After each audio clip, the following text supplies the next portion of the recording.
Hello everyone and welcome to my channel, and today I'll be reading a Scaramouche Listener by me.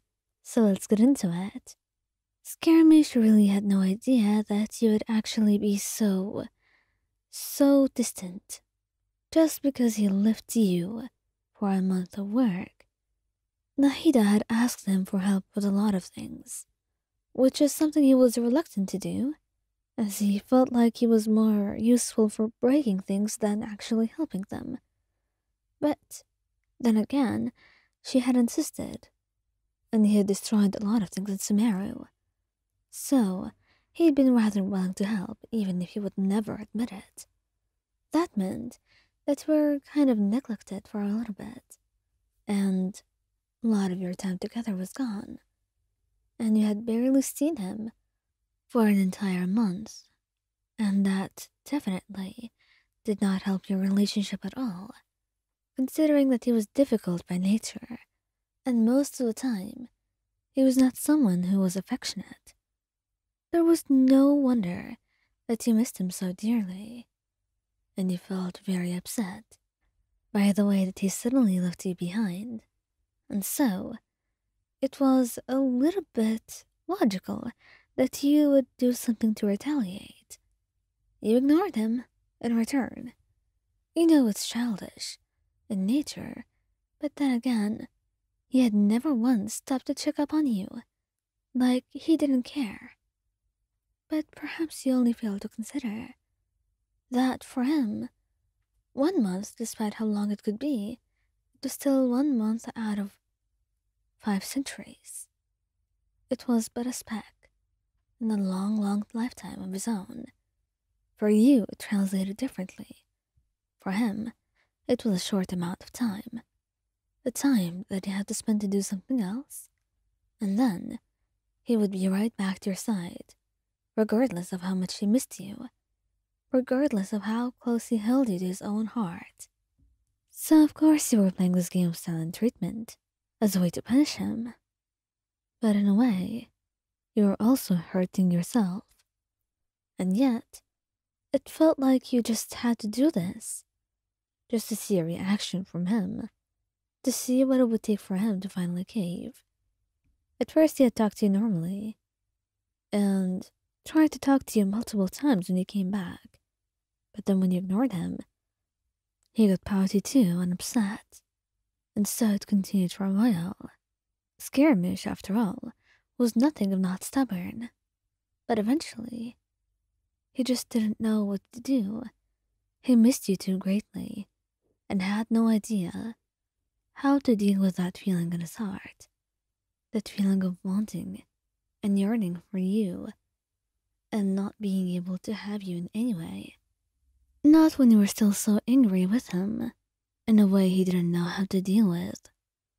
It was frustrating, difficult, in a way he didn't even know how to name. And he'd been trying his best, and yet it seemed like nothing he could ever do would fix whatever situation you were in. So he realized that just because he was stubborn, it didn't mean he would have to throw everything away, especially not when he was being so needy. That's how he found the courage within his heart to go up to you, wrap his arms around your waist, and bury his face into your chest. You gasped, of course, a little bit shocked by his sudden behavior. Scaramouche, what are you doing? I'm doing what I want right now, since you're obviously ignoring me. Well, I'm ignoring you for a reason, aren't I? How about you just leave me alone right now? I'm upset and angry. Well, you can be angry any other day. I need you right now, Ion. Look, I don't get why you're mad with me. I really don't understand. And I'm trying, but you're not helping me. You're not helping anything. Scaramouche, you know what I mean. And you know that I'm just upset because you ignored me. It's not hard to figure out. It is, he insists, holding your hands, squeezing them, and he looks upset and hurt. and you don't know how to deal with that. And yet, looking at him, you feel like you've been too cruel.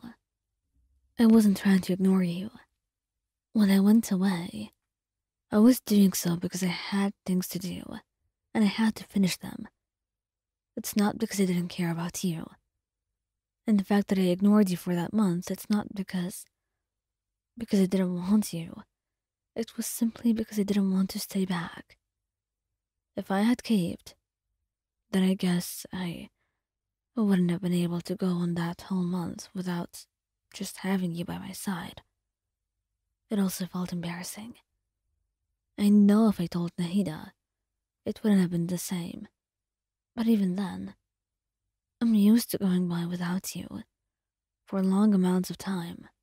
So I guess a whole month was not really that trouble for me. And I didn't realize until it was too late. And I just had to keep on with it. You really mean that? You didn't seem to be super excited to see me.